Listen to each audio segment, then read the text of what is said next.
Probably you might have noticed that sometimes the mind feels busy, loud, unsettled. Sleep becomes lighter. Thoughts feel urgent. It is as if something has got wrong with you, but nothing has. Nothing has. Stress, anxiety, uncertainty are just experiences created by thought as it moves through us.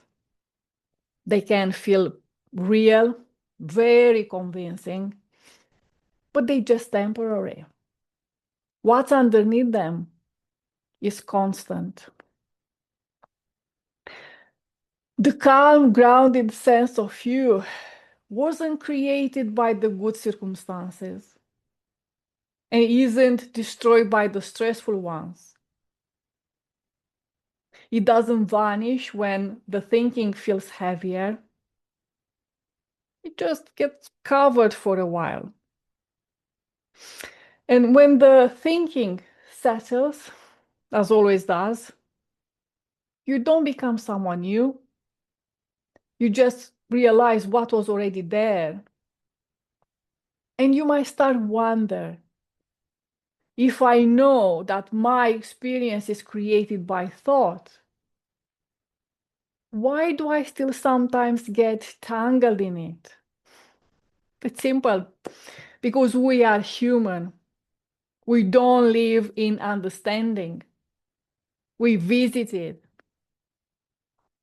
And I notice this in myself when uncertainty shows up around work, family, decisions about future, and thinking becomes heavier. As if I playing possibilities in my head, they somehow can help me. In fact, those situations don't change if I start thinking more intensely about them. Thinking adds more tension around the outcomes that might never happen. And when I realize this, thinking settles on its own, and I return to a more calm, grounded way of seeing things. Not something new, but something familiar. So when things get busy, heightened, thoughts can feel so convincing. Insight doesn't disappear in those moments, but it can feel distant. Not because something is wrong, but because thought is loud.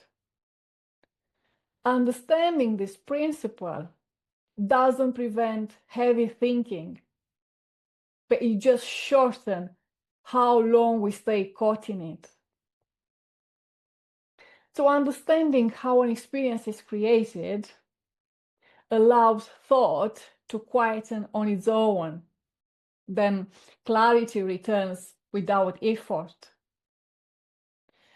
And if you are in a period of heavy thinking, be gentle. You might notice in those moments what your thinking is actually doing to you, whether it brings a sense of ease or whether it brings more tension and agitation in your body. And if it brings agitation, you don't need to argue with it or to stop it. You just notice something simple and steady, like a glass of water in front of you. When the glass is left alone, the water becomes still on its own. You don't need to do anything. No effort is required. When the glass is shaken, the water moves. And not because it's something wrong with the water or with the glass, but because it's being disturbed. When shaking stops, then the water again returns to natural stillness on its own time. Your thoughts work the same way. when you stop engaging with them, they return to natural natural state, not by force, but by their nature. You don't need to chase clarity or peace, or quiet your mind completely. The peace you are longing for is already within you, beneath the surface of thought. Let it come forward when it's ready. Your job is not to control your thinking. Just stop shaking the glass. Thanks for watching.